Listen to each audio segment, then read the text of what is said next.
देश के कई राज्यों में राजनीति के अपराधीकरण के खात्मे की कोशिश हो रही है, तो दूसरी तरफ बिहार जैसे राज्य में एक जिलाधिकारी के हत्या के मामले में सजा याफ्ता न सिर्फ पूर्व सांसद बाहुबली आनंद मोहन बल्कि उनके साथ 27 दुर्दांत अपराधियों को छोड़ने के लिए कानून में ही संशोधन कर दिया गया।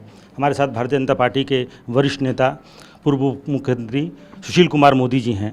मोदी जी, आखिर इस कानून में संशोधन कर 27 ऐसे अपराधियों को छोड़ने की क्या ज़रूरत पड़ गई? देखिए, इसका सीधा मकसद है 2024 का लोकसभा चुनाव येन केन प्रकारेण बूथ लूटकर सरकारी साधनों का दुरुपयोग करके अपराधियों के बल पर नीतीश कुमार चुनाव जीतना चाहते हैं और इसीलिए इन 27 अपराधियों को जेल मैनुअल में संशोधन करके छोड़ा जा रहा है। और ये कौन 27? ये दुर्दांत अपराधी हैं जिन्होंने कार्य के दौरान जो सेवाकर्मी थे, जो सरकारी कर्मचारी थे, उनकी हत्या की और उन लोगों को रिहा किया जा रहा है।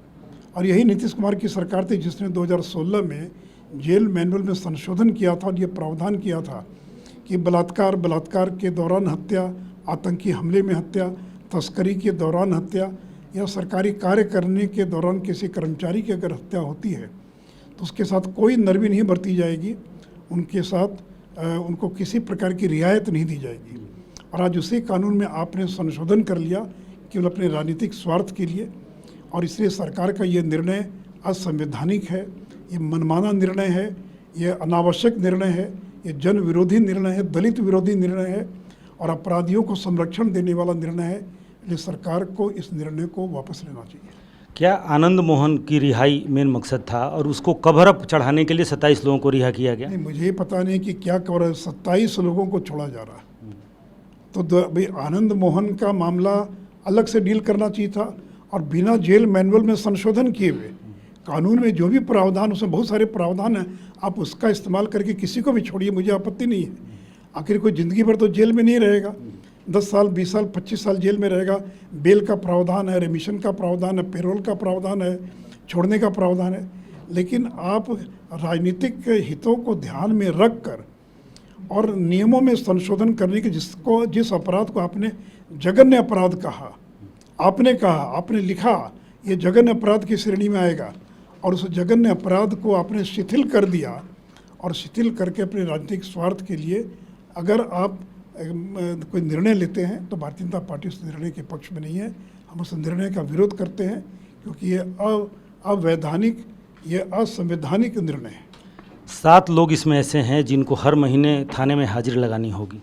देखिए, इसमें से बड़ी संख्या में वो लोग हैं जिनका अपने अपने इलाके में तूती बोलती थी, आतंक था, भय था और लोग खुशी मना रहे थे कि लोग जेल चले गए, मुक्ति मिली कम से कम। अब वो फिर लौट कर आएंगे और सरकारी संरक्षण में लौट कर आएंगे, सरकार की कृपा से लौट कर आएंगे, सरकार के कारण लौट कर आएंगे।